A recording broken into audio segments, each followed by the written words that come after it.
সমাধান চাও যদি জীবনে মরণে, ফিরে যাও খুঁজে দাও চোখ রাখো কুরআনে। সমাধান, ও সমাধান, সমাধান চাও যদি জীবনে মরণে, ফিরে যাও খুঁজে নাও চোখ রাখো কুরআনে। সমাধান, ও সমাধান, এত চির অম্লান চির মুক্তির ডাক, এই যে মহাবাণী খুদারি কালামে পাক। এত চির অম্লান চির মুক্তির ডাক, এই যে মহাবাণী খুদারি কালামে পাক। এই দুনিয়ায় আর সেই দুনিয়ায়, এই দুনিয়ায় আর সেই দুনিয়ায়, মুক্তি পাবে তুমি দোজাহানে। সমাধান, ও সমাধান, এ বাণী সকলের নয় শুধু মুমিনের, এ বাণী সকলের নয় শুধু মুমিনের, যারাই চলবে মেনে ফল পাবে কোরআনের। ঠিক কিনা? এ বাণী সকলের নয় শুধু মুমিনের, যারাই চলবে মেনে ফল পাবে কোরআনের।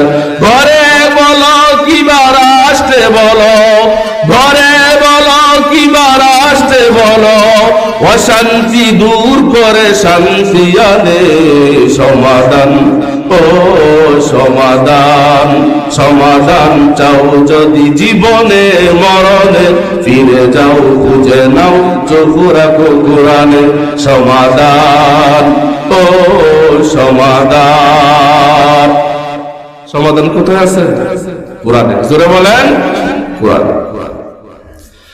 ভাইরা বাবারা, কুরআন যখন নাজিল হয়েছে, কুরআনের মধ্যে আল্লাহ পাক বলছেন একটা পারলে সূরা বানায়া আনো।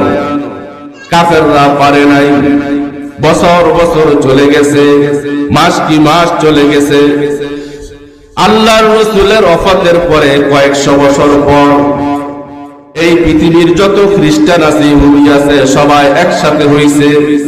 দেখি না আমরা চেষ্টা করে কোরআনের মতো একটা সূরা বানাইতে পারি কিনা। সবাই মিটিং করে কবিদেরকে ডাকলেন, শায়েরদেরকে ডাকলেন। হ্যাঁ দুনিয়ার কবিরা, কোরআনের মধ্যে চ্যালেঞ্জ আছে, একটা সূরাও নাকি বানানো যাবে না। তোমাদের মধ্যে যে নাকি সবচেয়ে বড় কবিতাকে তোমরা ঠিক করো, নির্বাচন করো।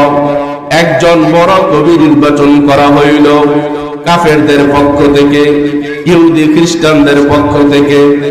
ওই খ্রিস্টান রাজা ওই কবিকে বল